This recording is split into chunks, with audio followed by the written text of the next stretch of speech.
नमस्कार दोस्तों, मैं Vijay Sanspal, TGT medical, working at government senior secondary school Jahal, which come under educational block Chachiot 2। तो आज हम चर्चा करेंगे कि स्वच्छ आकाश हमें नीला क्यों दिखाई देता है तथा सूर्योदय तथा सूर्यास्त के समय सूर्य लाल रक्ताभ क्यों दिखाई देता है। वायुमंडल में उपस्थित वायु के कण या जो धूल के कण होते हैं, उनका आकार जो है काफ़ी सूक्ष्म होता है, मतलब वो काफ़ी छोटे आकार के होते हैं। ये वायुमंडल में उपस्थित सूक्ष्म कण नीले रंग के कम तरंगदैर्ध्य के प्रकाश का प्रकीर्णन अधिक प्रभावी तरीके से करते हैं। लाल रंग का जो प्रकाश होता है, उसकी तरंगदैर्ध्य नीले रंग के प्रकाश की अपेक्षा 1.8 गुना अधिक होती है। इसीलिए जो नीले रंग का प्रकाश है, उसका प्रकीर्णन छोटे कणों द्वारा आसानी से होता है, जबकि लाल रंग का जो प्रकाश है, उसकी तरंगदैर्ध्य अधिक है, इसलिए उसका प्रकीर्णन जो है ये सूक्ष्म कण नहीं कर पाते हैं।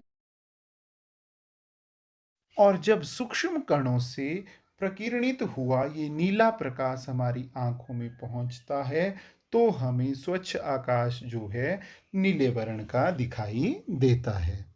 ये तो चर्चा करते हैं हमने क्या बात की। तो देखो, सूर्य का जो श्वेत प्रकाश आ रहा है, वो 7 वर्णों से मिलकर के बना हुआ होता है। यहाँ पे मैंने 4 ही वर्ण लिए हुए हैं, लाल, पीला, हरा और नीला।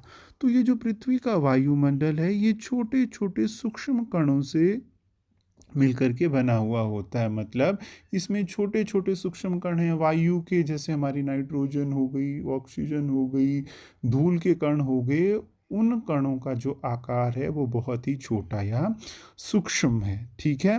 तो वो जो छोटे सूक्ष्म कण हैं, वो सिर्फ कम तरंग दैर्ध्य वाला जो प्रकाश है, उसी का प्रभावी रूप से प्रकीर्णन कर सकते हैं। बड़े तरंग दैर्ध्य का जो प्रकाश है, उसका वो प्रभावी तरीके से प्रकीर्णन नहीं कर सकते हैं। इसीलिए ये जो वायुमंडल के कण हैं, ये नीले रंग का प्रकाश, जिसका तरंग दैर्ध्य कम है, उसका अच्छे से प्रकीर्णन कर पाते हैं। लाल, पीला, हरा इन रंगों का प्रकीर्णन भी होता है, पर उतना अधिक प्रभावी ढंग से नहीं होता है जितना कि नीले रंग के प्रकाश का होता है। और ये जो नीले रंग का जो प्रकीर्णित प्रकाश है, ये फिर हमारी आंखों में प्रवेश करता है और हमें जो है आकाश नीला दिखाई देता है। तो आइए अब चर्चा करते हैं कि कोई वस्तु हमें कैसे दिखाई देती है। कोई भी वस्तु अपने ऊपर पड़ने वाले प्रकाश को परावर्तित कर देती है, और जब यह परावर्तित प्रकाश हमारी आंखों में प्रवेश करता है, तो हम उस वस्तु को जो है देख पाते हैं। आइए थोड़ी सी चर्चा कर लेते हैं कि हम किसी वस्तु को कैसे देख पाते हैं। तो जब किसी वस्तु के ऊपर प्रकाश की किरणें पड़ती हैं, तो वो वस्तु उन प्रकाश की किरणों को जो है परावर्तित कर देती है, और ये परावर्तित प्रकाश की किरणें जो हैं हमारी आंखों में प्रवेश करती हैं, इसीलिए हम किसी वस्तु को देख पाते हैं। और हमें पता है कि जो प्रकाश है, वो 7 रंग के वर्णों से मिलकर के बना हुआ होता है। यहाँ पे भी मैंने हाइपोथेटिकली सिर्फ 4 रंग लिए हुए हैं। देखो, तो ये जो प्रकाश है इस वस्तु एक्स वस्तु के ऊपर पड़ रहा है, तो ये अपने ऊपर पड़ने वाला जो प्रकाश है, उसमें से जो हरा रंग का प्रकाश है, उसको जो है ये वस्तु अवशोषित कर रही है। ठीक है।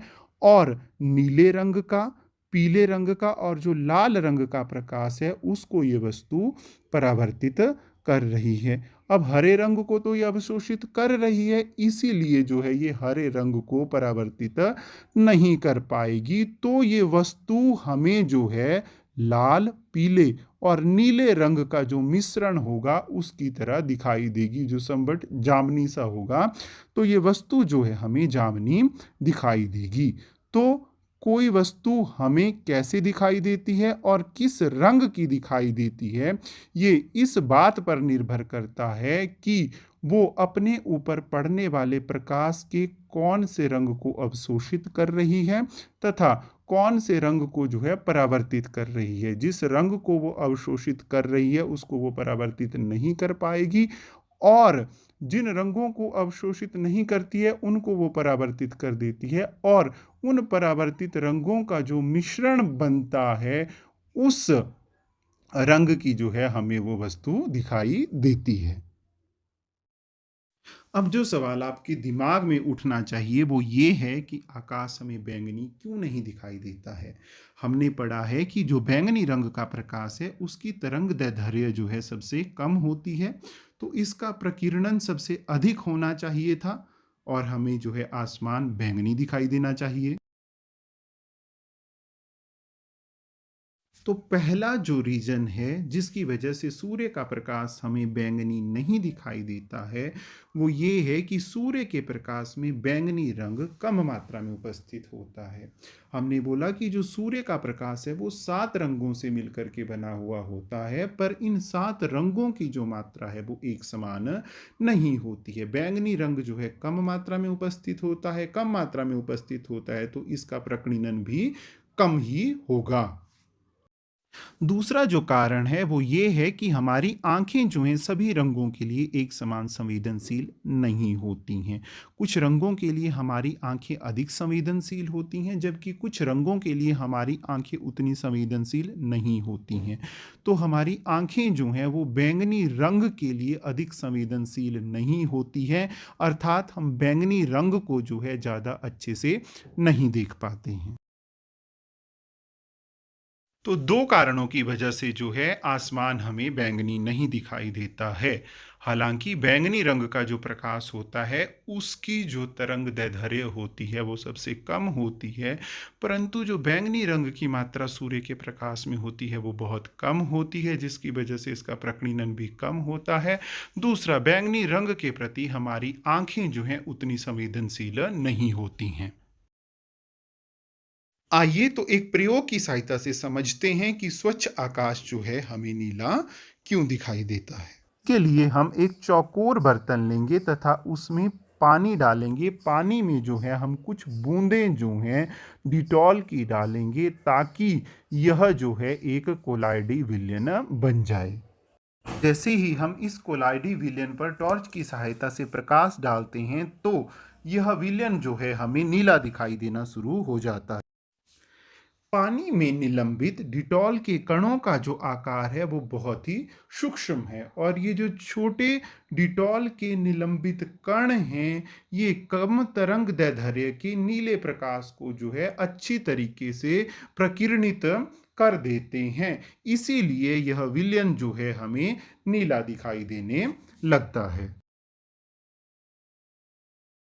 डिटॉल के जो कण हैं, जो सूक्ष्म कण हैं, उनकी तुलना हम वायुमंडल में उपस्थित वायु के सूक्ष्म कणों के साथ कर सकते हैं क्योंकि इन दोनों का आकार काफी सूक्ष्म होता है तथा ये कम तरंग दैर्ध्य के प्रकाश को जो है अच्छे से प्रकीर्णित कर देते हैं। कम तरंग दैर्ध्य के प्रकाश से हमारा मतलब है नीले रंग के प्रकाश से। तो ये चाहे डिटॉल के कण हो चाहे वायुमंडल में उपस्थित वायु के सूक्ष्म कण हो, वो नीले रंग के प्रकाश को अच्छे से प्रकीर्णित कर देते हैं। इसीलिए जो एक कोलाइडी विलयन या जो आकाश है वो हमें नीला दिखाई देता है।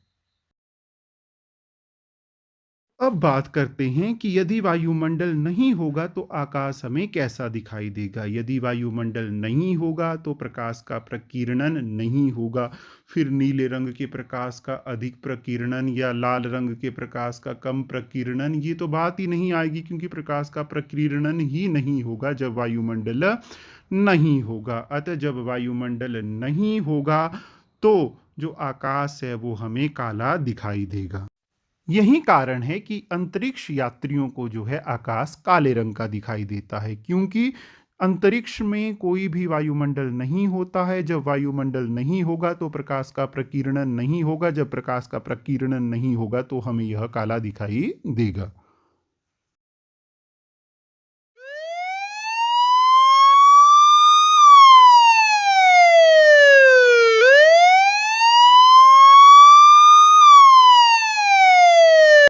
खतरे का जो संकेत होता है वो लाल रंग का क्यों होता है? क्या आपने कभी इस बारे में विचार किया है? लाल रंग जो है कुहरे या धुएं में सबसे कम प्रकीर्णित होता है, इसीलिए जो खतरे के संकेत हैं वो लाल रंग के बने हुए होते हैं। हमें पता है कि लाल रंग की जो तरंगदैर्ध्य है वो सभी वर्णों में सबसे अधिक होती है, और जो कुहरे तथा धुएं के सूक्ष्म कण हैं वो लाल रंग को जो है प्रभावी रूप से प्रकीर्णित नहीं कर पाते हैं, इसीलिए लाल रंग जो है हमें अच्छे से दिखाई देता है। आइए तो चर्चा करते हैं कि सूर्योदय या सूर्यास्त के समय हमें सूर्य रक्ताभ क्यों प्रतीत होता है, अर्थात हमें वो लाल रंग का क्यों दिखाई देता है। सूर्योदय तथा सूर्यास्त के समय सूर्य जो है क्षितिज पर रहता है। क्षितिज वह जगह होती है जहाँ पे हमें पृथ्वी और जो आकाश है वो मिलते हुए दिखाई देते हैं। तो जब सूर्य उदय हो रहा होता है, देखो हम पहाड़ियों में रहते हैं, इसीलिए हम देखते हैं सुबह जब सूर्य उदय हो रहा होता है तो हमें लगता है जहाँ पे पहाड़ियाँ और जो आकाश है मिल रहा है वहाँ से सूर्य का उदय हो रहा है। और वैसे ही सूर्यास्त के समय हमें लगता है कि जहाँ पे पहाड़ियाँ और आकाश जो है मिल रहा है वहाँ पे जो है सूर्य अस्त हो रहा है। इसलिए जो सूर्य उदय या सूर्यास्त के समय जो सूर्य होता है वो क्षितिज पर रहता है, और क्षितिज से आती हुई सूर्य की किरणों को ज़्यादा सघन वायुमंडल से गुजरते हुए ज़्यादा दूरी तय करनी पड़ती है। क्षितिज के समीप नीले तथा कम तरंगदैर्ध्य वाले प्रकाश का अधिकांश भाग जो है वायुमंडल में निलंबित कणों द्वारा प्रकीर्णित कर दिया जाता है। अतः हमारे नेत्रों में प्रवेश करने वाला प्रकाश जो है अधिक तरंगदैर्ध्य का होता है। अधिक तरंगदैर्ध्य जो है वो नारंगी या लाल रंग की होती है, क्योंकि जो कम तरंगदैर्ध्य वाला प्रकाश है वो तो वायुमंडल में उपस्थित सूक्ष्म कणों के द्वारा जो है प्रकीर्णित कर लिया गया है। इसीलिए हमारी आंखों तक पहुंचने वाला जो प्रकाश है वो अधिक तरंगदैर्ध्य का होता है, अर्थात वो लाल या नारंगी रंग का होता है। इसीलिए सूर्योदय या सूर्यास्त के समय हमें सूर्य लाल या नारंगी दिखाई देता है। इसके विपरीत जब हम दोपहर की बात करते हैं तो दोपहर के समय सूर्य सिर के ठीक ऊपर ऊर्ध्वस्थ होता है। इस समय सूर्य से आने वाले प्रकाश को पृथ्वी पर आने में क्षितिज की अपेक्षा कम दूरी तय करनी पड़ती है, तथा अपेक्षाकृत कम सघन वायुमंडल से गुजरना होता है। कम सघन वायुमंडल से होकर कम दूरी तय करने के कारण जो नीला और कम तरंगदैर्ध्य का प्रकाश है, अर्थात जो बैंगनी और जामनी रंग का प्रकाश है, उसका बहुत कम भाग ही प्रकीर्णित हो पाता है, जिस कारण हमारी आंखों तक जो है श्वेत रंग पहुंचता है। इसीलिए दोपहर का जो सूर्य है वो हमें सफेद या फिर श्वेत रंग का दिखाई देता है। आइए तो चर्चा करते हैं कि हमने क्या बात की। अब देखिए यहाँ पे जब सूर्य सिर के ठीक ऊपर है, मतलब ऊर्ध्वस्थ है, तो जो सूर्य की किरणें हैं उनको पृथ्वी तक पहुँचने के लिए वायुमंडल की परत से कम दूरी तय करनी पड़ती है। आप देख पा रहे होंगे कि जो ये किरणें हैं जो कि दोपहर के समय आ रही हैं, उन्हें पृथ्वी तक पहुंचने के लिए वायुमंडल की जो परत है उनसे जो दूरी तय करने पड़ रही है वो कम है। इसीलिए जो नीला और कम तरंगदैर्ध्य का प्रकाश होता है उसका बहुत कम भाग ही प्रकीर्णित हो पाता है, जिसके कारण हमारी आंखों तक जो पहुंचने वाला प्रकाश है वो श्वेत होता है। इसीलिए जो है दोपहर के समय सूर्य हमें श्वेत या सफेद रंग का दिखाई देता है। जबकि यदि हम क्षितिज की बात करें जो कि सूर्योदय या सूर्यास्त के समय है, तो जो सूर्य की किरणें हैं उन्हें पृथ्वी तक पहुंचने के लिए वायुमंडल की परतों से जो दूरी तय करनी पड़ रही है वो अधिक है। आप देख पा रहे होंगे कि जब सूर्य की किरणें जो हैं क्षितिज से पृथ्वी तक पहुंच रही हैं, तब उन्हें वायुमंडल की परतों से जो दूरी तय करनी पड़ रही है वो काफ़ी अधिक है। इस कारण जो है सूर्य की जो किरणें हैं उनका जो कम तरंगदैर्ध्य मतलब नीला या फिर जो जामुनी रंग का प्रकाश है वो बहुत हद तक जो है प्रकिरणित हो जाता है। जब वो प्रकाश जो है पूरी तरह से प्रकिरणित हो गया है तो हमारी आंखों तक पहुंचने वाला जो प्रकाश है वो अधिक तरंगदैर्ध्य का होता है। और अधिक तरंगदैर्ध्य कौन से रंग की होती है? अधिक तरंगदैर्ध्य जो है वो नारंगी या लाल रंग की होती है। इसीलिए जो है सूर्योदय या सूर्यास्त के समय हमें जो सूर्य है वो नारंगी लाल या रक्ताभ जो है प्रतीत होता है। आइए एक प्रयोग द्वारा इसे समझने का प्रयत्न करते हैं। हम पानी में डिटॉल डालकर जो है एक कोलाइडी विलयन बनाएंगे। जब प्रकाश द्रव से कम दूरी तय करता है तो नीले रंग का प्रकीर्णन जो है कम होता है। इसीलिए हमें जो प्रकाश है वो श्वेत या सफेद दिखाई देता है।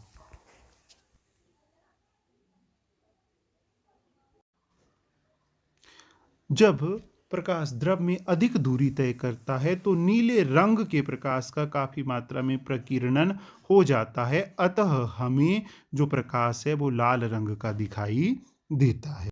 मुझे पूरी आशा है कि इस प्रयोग के बाद जो है आप अच्छी तरह से अपनी समझ बना चुके होंगे कि सूर्य का जो रंग है वो सूर्योदय या सूर्यास्त के समय हमें रक्ताभ क्यों प्रतीत होता है तथा दिन के समय जो सूर्य है वो हमें सफेद क्यों दिखाई देता है।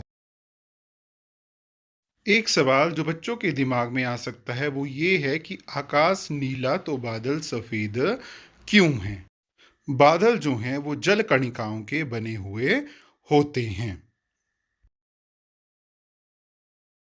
क्योंकि जल कणिकाओं का आकार जो है वायुमंडल में उपस्थित वायु के सूक्ष्म कणों से काफी बड़ा होता है। इसलिए यह सभी तरंगदैर्ध्य के प्रकाश को जो है प्रकिरणित करती हैं। ऐसा नहीं है कि इनका आकार सूक्ष्म है और यह सिर्फ कम तरंगदैर्ध्य या नीले रंग के प्रकाश को ही प्रकिरणित करती हैं। क्योंकि इनका आकार बड़ा है इसलिए यह सभी रंगों के प्रकाश को, सभी तरंगदैर्ध्य के प्रकाश को जो है प्रकिरणित करती हैं। इसीलिए जो बादल हैं वो हमें सफेद दिखाई देते हैं, वो हमें नीले नहीं दिखाई देते हैं। आइए तो जल्दी से दोहरा लेते हैं आज हमने क्या पढ़ा।